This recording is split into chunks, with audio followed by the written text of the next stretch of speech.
Hello, my name is Katerina Kolkova, and in today's video, I'd like to take you briefly through some aspects when you have your manuscript ready and desire to make the submission process more efficient. The topic covers namely pre-submission inquiry to journals. When you are going to submit your research paper to a journal, it's a good idea to send a pre-submission inquiry to the editorial team and maybe to several journals if there are various journals that cover your research theme and you want to speed up the process of getting your paper published. Pre-submission inquiries are not compulsory and are provided purely as a service to authors. For example, to see if a manuscript is likely to be of interest to the journal. The answer is usually given within a week or few days.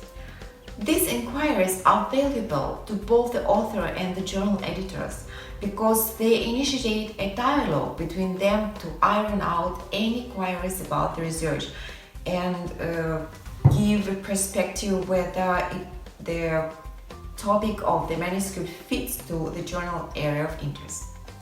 Thus, sending a pre-submission guarantees that the manuscript will get accepted? No, it does not, and authors should take note of the journal-specific instructions and protocols that are outlined before submitting the inquiry. Authors should keep in mind the purpose of their pre-submission inquiry, which is to inform journal editors of the scope, subject matter, and research findings of the study. Various journals differ in their instructions intended for pre-submission inquiries, but the main idea is to provide the editorial team with sufficient information and include a manuscript where possible or main outline for the manuscript. All pre-submission inquiries should provide a cover letter that details how the manuscript would be a valuable addition to a currently published research. Authors must bear in mind that the editors require as much information as possible to assess whether the research fits their journal scope. In general, the authors should be able to provide the cover letter, draft paper, previous history of the manuscript, mention whether it was rejected by another journal, and significance of the research, and explanation of the study in detail. I would like to point out that whether to make a pre-submission inquiry or not also depends on the type of publication you intend to make.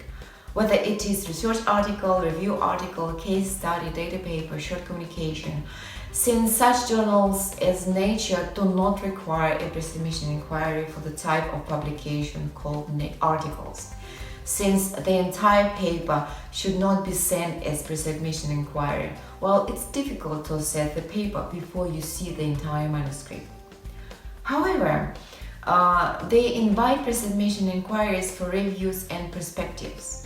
And it would be rather beneficial to make a pre-submission inquiry for such papers as case studies or data papers, since editors could quickly assess whether the case described in the research paper or described new data would be in accordance with the main topics of the journal and give better perspective to readers on knowledge already available in this certain area of science.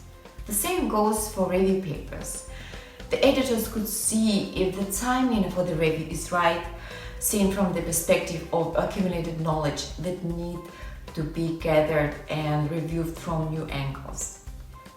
Thank you for your attention and for watching, and I sincerely hope that this few minutes of information has expanded your knowledge on the topic of pre-submission inquiry and its benefits for the publication process.